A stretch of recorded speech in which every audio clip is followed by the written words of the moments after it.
Shalom à tous, je me réjouis d'être avec vous pour ce thème d'aujourd'hui que j'ai préparé à votre attention car je crois que Dieu a une parole pour chacun d'entre nous. C'est lui qui va nous rejoindre, c'est lui qui va nous toucher, c'est lui aussi qui va nous faire du bien aujourd'hui. Dans cette émission Parole de vie, le thème sera l'indispensable sainteté. L'indispensable sainteté car la parole de Dieu met un point d'honneur à nous parler de la sanctification. Alors, rassurez-vous et ne changez pas de chaîne tout de suite, mais écoutez-moi jusqu'au fond, jusqu'au bout, parce que vous allez être encouragés par ces paroles bibliques qui vont être entre les mains du Saint-Esprit un message personnel pour vous. C'est vrai, certains ne sont pas très à l'aise lorsqu'on parle de la sanctification. Ils disent que c'est un message lourd, un message qui culpabilise, qui enlève la joie, mais il n'en est pas du tout ainsi. C'est un message fondamentalement positif, un message qui nous relève, mais qui est possible lorsque le Saint-Esprit, car l'Esprit est saint, lorsque le Saint-Esprit est à l'œuvre dans notre vie, lorsqu'on lui laisse la place, alors les données sont complètement changées. Pour certains, il y a le Dieu de l'Ancien Testament qui est le Dieu saint, le Dieu redoutable, et on voit Moïse sur la montagne, et la montagne qui est un lieu inapprochable à cause de la sainteté de Dieu. Et puis de l'autre, on pense qu'il y a le Dieu du Nouveau Testament, qui est le Dieu d'amour, le Dieu de pardon, le Dieu de compassion, le Dieu qui est le bon berger, etc. Mais nous devons savoir que la Bible ne parle que d'un seul Dieu. Dieu est un, il est le même.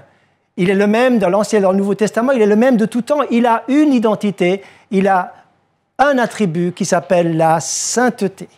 Et nous voulons plonger nos regards dans cet attribut, car que veut dire en fait la sainteté? Être saint veut dire d'abord être pur. Dieu est saint parce qu'il est d'une pureté parfaite. Il n'y a rien sur la terre, même les choses les plus propres, les plus pures, les plus distinguées qui soient, ne sont qu'un pâle reflet de la pureté de Dieu. D'ailleurs, dans l'Apocalypse, il y a des termes qui nous surprennent, comme par exemple, dans la cité céleste, il y a de l'or transparent. Personne ne peut imaginer de l'or transparent. Il y a la mer de verre, il y a différents éléments qui sont difficilement traduisibles avec notre vocabulaire, qui parlent de cette pureté éblouissante. Ceux qui ont eu des révélations du Seigneur ont toujours été surpris par ce reflet, cette transfiguration, ce rayonnement extraordinaire de la face du Seigneur. Ceux qui ont pu voir quelque chose dans une vision, eh bien, nous en parlent avec des mots difficilement traduisibles. La pureté veut dire ensuite séparation. La séparation entre ce qui est mauvais, ce qui est impur, ce qui n'est pas selon le Seigneur, ce que Dieu ne peut pas approuver. Il y a une séparation entre le bien et le mal, entre ce qui est pur et impur. Il y a donc une mise à part. L'Esprit Saint veut d'abord nous convaincre. Voyez-vous, vous pouvez faire une étude biblique sur la sainteté et puis refermer votre Bible et vous en tenir. J'ai lu ma Bible, je suis au courant, j'ai en tête ma doctrine, j'ai compris les choses. Mais le Saint-Esprit veut nous convaincre à l'intérieur, au plus profond de notre cœur, que nous avons tous besoin de progresser dans la sanctification. Même si vous êtes arrivé à un niveau de sanctification, il n'y a pas de plafond à la sanctification. Que celui qui est saint se sanctifie encore, nous dit le texte dans l'Apocalypse. En fait, il veut nous rendre conscients qu'il y a beaucoup de choses dans notre vie qui ont besoin de séparation, de nettoyage, de purification. Que beaucoup de choses dans notre vie ont besoin de changement. Et lorsque vous vous approchez du Seigneur, plus vous vous approchez du Seigneur, plus vous lui donnez de la place, plus vous permettez à l'Esprit de Dieu de vous éclairer, d'agir, et lorsque vous vous laissez faire entre ses mains, plus il vous convaincra du besoin de la sanctification. Et la bonne nouvelle d'aujourd'hui, Je l'ai dit, c'est un message positif, ce n'est pas un message culpabilisant. Dieu nous donne toujours les ressources et les moyens nécessaires. Et il vient nous attirer dans sa présence. Il vient nous attirer pour que nous ayons envie, que nous soyons désireux, que nous soyons motivés pour la sanctification. Il nous attire vers les choses qui lui appartiennent, qui lui sont propres. La sanctification commence par un statut, le statut de la sainteté. Ce statut nous est complètement inaccessible parce que nous sommes des êtres pécheurs. Mais quelqu'un l'a rendu accessible. Lorsque Dieu est venu sur terre et lorsqu'il a donné son Fils pour nous, Dieu devenu chair, Dieu devient homme. Il naît dans une crèche à Bethléem et il va grandir en tant que parfaitement Dieu et parfaitement homme. Et il va donner sa vie librement à la croix. Il a dit, « Personne ne me prend ma vie, je la donne de moi-même. Je la donne de moi-même. » Et regardez avec moi ce qui se passe à cette croix qui s'est dressée entre ciel et terre, à l'extérieur de Jérusalem, sur le mont Golgotha. Cette croix se dresse où le Fils de Dieu et le Fils de l'homme est crucifié. Il se passe un jugement. Il se passe quelque chose qui a été incompréhensible pour les disciples, mais en fait, il se passe un jugement. Et le Dieu 3 fois saint, manifesté en Jésus-Christ, qui est l'agneau de Dieu, pur et parfait, qui n'aurait jamais dû être jugé, qui n'aurait jamais dû payer pour nous, il va volontairement prendre notre place. Il va accepter le jugement parce que justement, Dieu est un Dieu saint et il ne peut voir le péché, il ne peut accepter le péché. Alors il a choisi que le péché de l'humanité soit concentré en Jésus qui est devenu péché et que ce soit lui qui paye, qui soit jugé à notre place. Donc à la croix de Golgotha, à la croix du Calvaire, nous avons une triple manifestation. Premièrement, de la justice de Dieu. Il faut que le péché soit jugé. Dieu est un Dieu de justice. Ensuite, c'est la manifestation de la sainteté de Dieu. Rien d'impur n'entrera dans le ciel. Dieu ne peut pas se compromettre avec l'impureté. Donc le péché doit être jugé. Et puis, glorieusement, il y a quelque chose d'extraordinaire. C'est aussi la manifestation de l'amour de Dieu. Comment peut-on régler cette équation impossible? Eh bien, lorsque le Seigneur lui-même vient payer la facture, il vient lui-même accepter de payer le prix pour nous. Et ça, c'est l'amour de Dieu, puisque lui-même paye le prix qui nous revient. Le châtiment qui nous donne la paix est tombé sur lui. Dieu prouve son amour lorsque nous étions encore pécheurs, Christ est mort pour nous. Dieu a tant aimé le monde qu'il a donné son Fils unique, afin que quiconque croit en lui ne périsse pas, mais qu'il ait la vie éternelle. Alors, il se passe un échange à cette croix. En tout cas, par notre foi en Christ et dans l'œuvre accomplie à Golgotha, il se passe un échange. C'est-à-dire que je lui donne non seulement mes fardeaux, mes problèmes, mais surtout mon péché. Et en échange, je reçois sa sainteté. Je lui donne mon impureté et il me donne en échange sa sainteté. Je lui donne mon fardeau, il me donne sa liberté. Je lui donne ma défaite, il me donne sa victoire. Je lui donne le fait que je suis pauvre, il me donne sa richesse. Il se passe un échange extraordinaire et je reçois ainsi, en cadeau, par la foi, la sainteté. C'est pourquoi il est dit dans les Écritures que Paul va écrire aux chrétiens comme étant des saints. Il écrit à tous les saints qui sont à Philippe, par exemple. « Nous sommes sanctifiés par l'offrande du corps de Jésus », dira l'auteur aux Hébreux, chapitre 10. Et alors que c'est notre statut, la sainteté, nous devons progresser vers la sanctification. Vous êtes saints, progressez vers la sanctification. Il est dit, en tant qu'élus avant la fondation du monde, pour que nous soyons saints et irréprochables devant lui. Dieu ne nous a pas appelés à l'impureté, mais à la sanctification, C'est le texte qui apparaît dans la première lettre aux Thessaloniciens d'une manière très claire. Nous sommes donc appelés à la sainteté. Cet appel doit résonner en nous. Il ne doit pas être un sujet subsidiaire duquel on ne parle pas, ou on n'a pas envie de parler de ça. On veut parler de la victoire, de la conquête et de toutes sortes de choses magnifiques. Non, c'est bien tout cela, mais nous voulons parler de la sainteté parce que c'est un sujet absolument essentiel.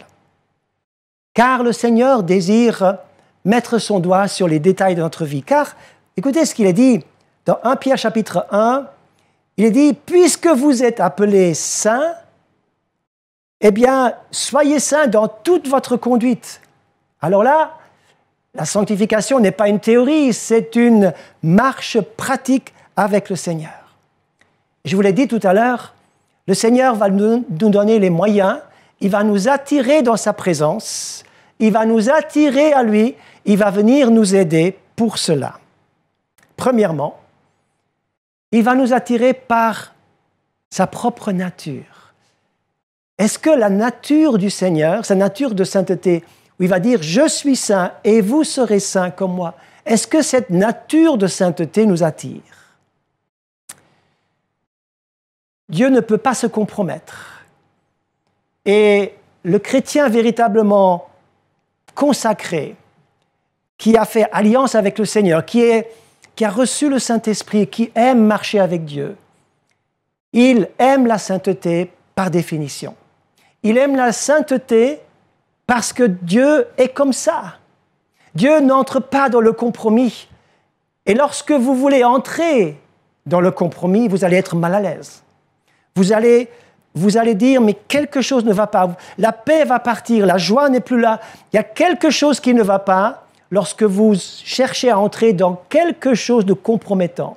Lorsque vous entrez dans des chemins que Dieu n'approuve pas, votre cœur commence à battre, votre conscience est en alerte et elle vous dit que quelque chose est faux et il faut changer le cours de l'histoire, le cours de votre destinée et vos choix doivent être différents.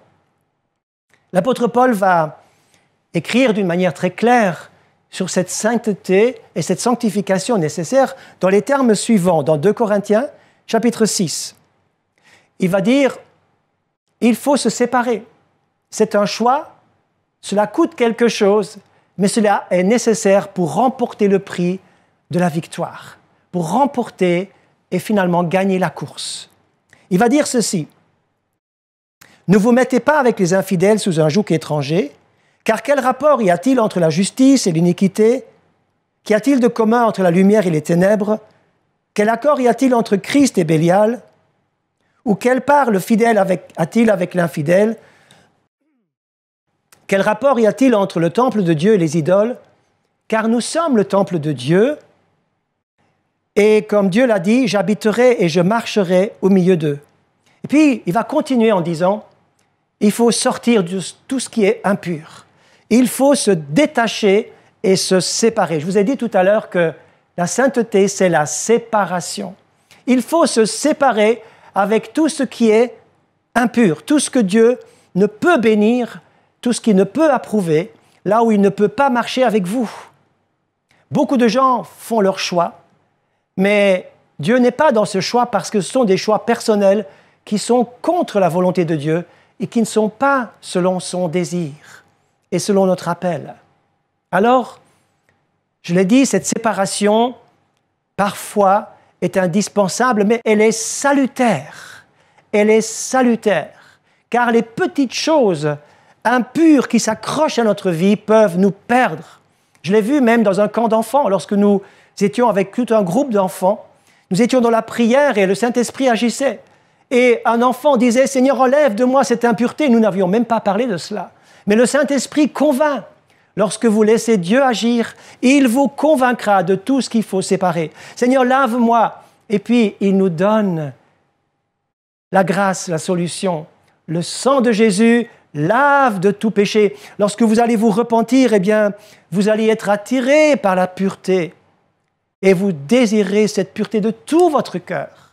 Comme cet enfant qui désirait même, elle disait, je me souviens encore, « Seigneur, enlève tout ce qui colle au fond de mon cœur. » Comme une vieille casserole qui avait brûlé sur le feu et il fallait enlever tout ce qui était noirceur et tout ce qui était collé au fond de la casserole. Seigneur, enlève tout ce qui colle au fond de mon cœur. Alors, nous voulons être saints, nous voulons vivre de la sanctification parce que c'est la nature de Dieu. Il a dit, soyez saints, car je suis saint. Cet appel résonne tant dans l'Ancien Testament que dans le Nouveau. Cet appel résonne aujourd'hui alors que vous me regardez. Ce désir de pureté, je l'ai dit, vient parce que le Saint-Esprit crée en nous un grand désir de pureté. Nous aimons tous la nourriture saine, la nourriture qui n'est pas avariée, tout doit être propre, tout doit être bio, tout doit être bien en place, sans additifs, etc. De la même manière, nous désirons que notre âme soit propre. Un pasteur devait aller dans une école pour parler du mariage. Et lorsque il se trouve devant une classe d'élèves, il parle de ce qu'est le mariage selon le plan de Dieu. Il parlait de la fidélité, il parlait de la beauté, de l'harmonie, il parlait de l'amour qui se donne, il parlait de ce projet commun, il parlait de ses encouragements, il parlait de la force que Dieu donne lorsque un homme et une femme se mettent vraiment sous son aile et sont sous son regard dans cette alliance sacrée pour la vie. À la fin de ce cours, à la fin de cet exposé, deux jeunes filles sont venues en pleurs en disant « Mais pasteur, c'est ça qu'on veut, on désire ces choses, mais on n'y arrive pas. On n'y arrive pas. On comprend bien que tout ce qui veut dire brûler les étapes ou aller trop vite ou commencer à vivre avec quelqu'un sans être marié, puis après il y a les ruptures et les blessures, tout cela abîme notre vie, ça enlève la pureté, cela brise quelque chose. Nous ne voulons pas ces choses, nous voulons vivre comme vous l'avez dit aujourd'hui dans ce cours. » Alors le pasteur a répondu, eh bien, Dieu vous donnera les moyens. Donnez votre vie au Seigneur. Il vous donnera la puissance et la force pour vivre comme il le veut. Quelle bonne nouvelle!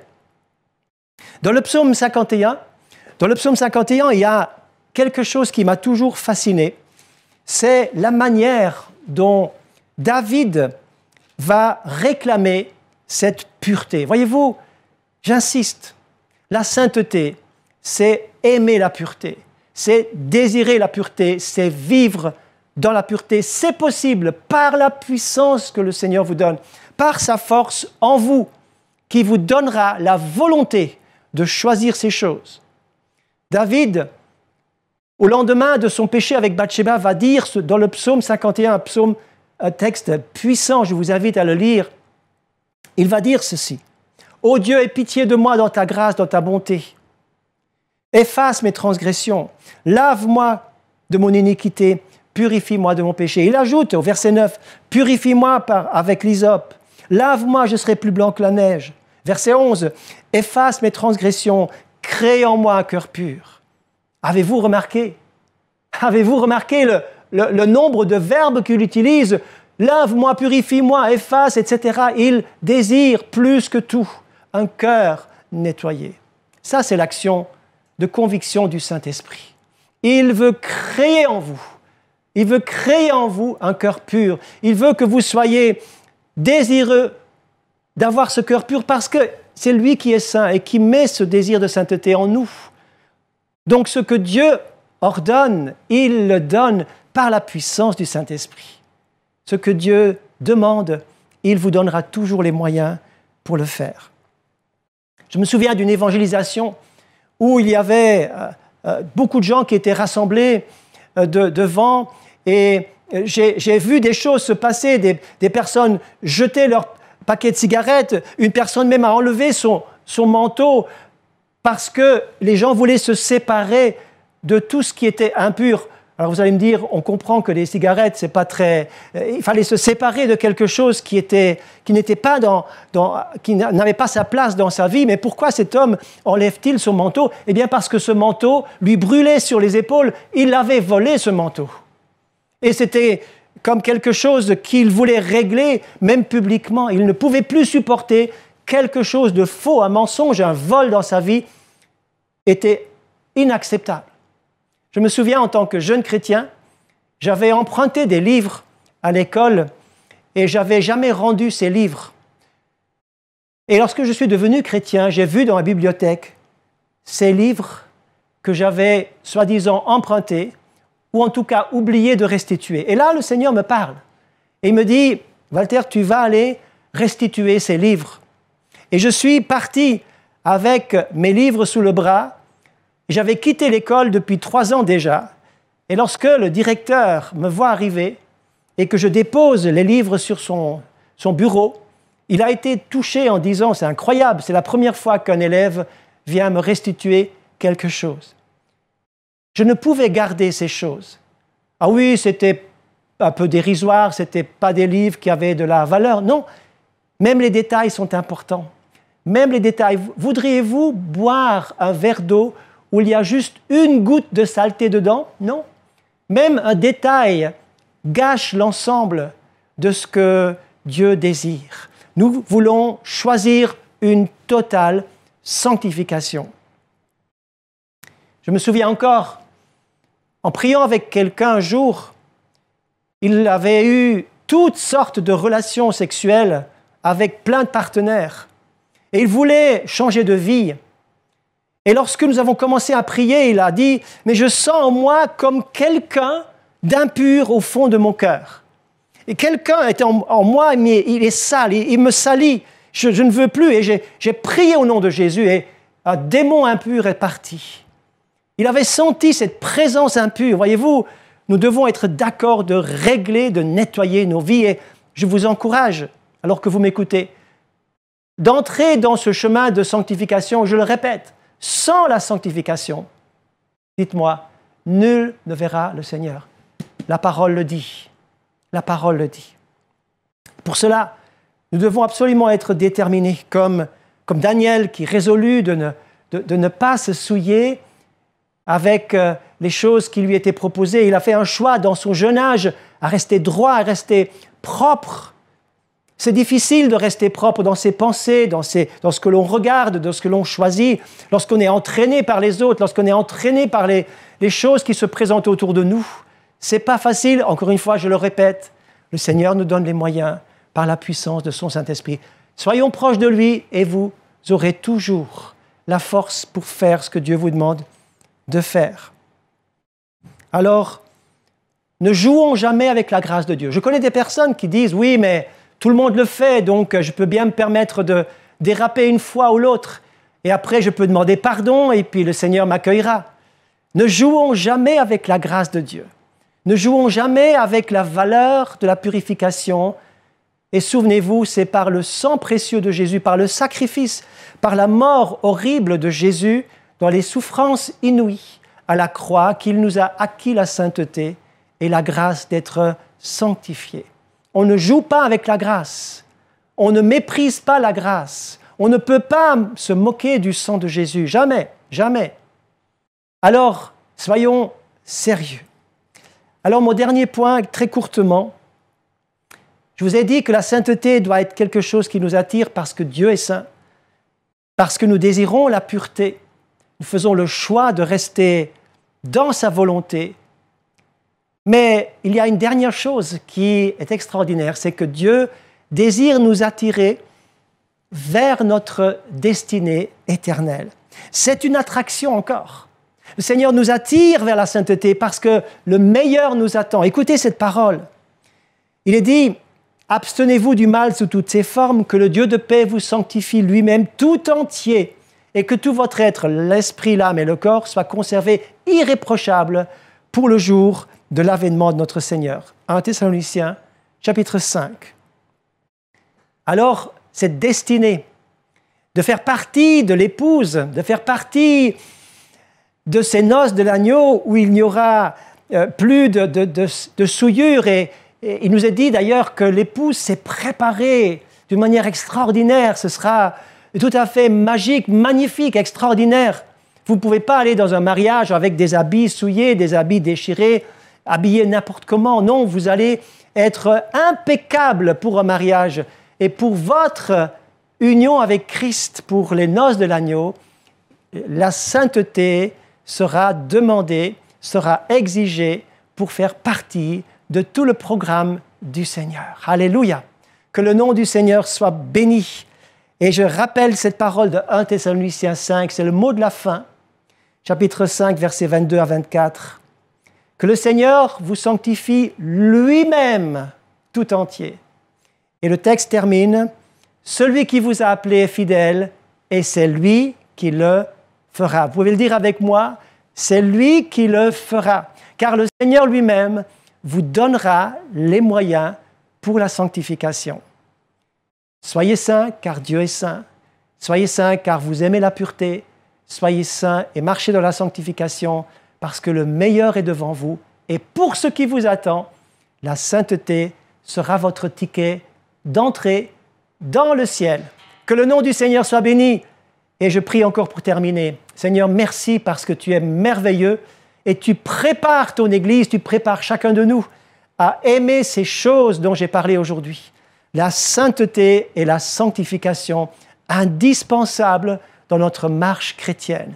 Je te remercie de bénir chacun maintenant, au nom de Jésus. Amen. Alors prenez les bonnes décisions, soyez courageux, faites des bons choix et que Dieu vous bénisse. À bientôt.